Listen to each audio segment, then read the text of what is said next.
At night, when the machines hummed louder, she would drift in and out and ask if I was still there. "Right here," I kept saying, over and over. I was terrified that one time she wouldn't ask anymore. On the third day, she asked me why I had stopped calling so much. The question landed heavier than any diagnosis. "I didn't mean to," I said. She nodded slowly. "That's what everyone means when they leave." I wanted to defend myself. I wanted to explain adulthood, exhaustion, and disappointment. But none of it fit in a hospital room. So I just said, "I'm sorry." She looked at me for a long time.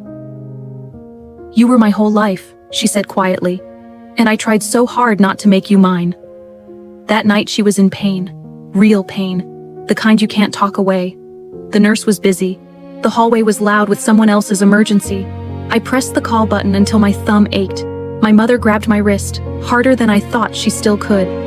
"Don't let them forget me," she said. So I stood in the hallway and raised my voice at people in scrubs who didn't know her laugh, her stubborn pride, the way she cried during commercials. I became the daughter she had always been for me. Loud, relentless, impossible to ignore. The next morning she was quieter, too quiet. She asked me to climb into the bed beside her, even though I was too big now and the rails were in the way.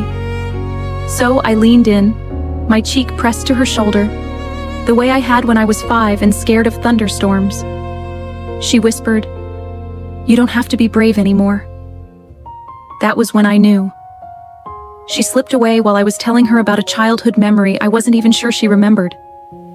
Halfway through the story, I realized she wasn't breathing in the same rhythm. I said her name. Once, twice. Then I was screaming it, but the room stayed calm. The machines didn't care about my panic. She died the way she lived, quietly, without asking for permission. Weeks later, I still reach for my phone 3 times a day, morning, noon, before bed. There's no one to answer anymore. I used to think my mother was loud. Now I know she was the sound of love trying not to disappear.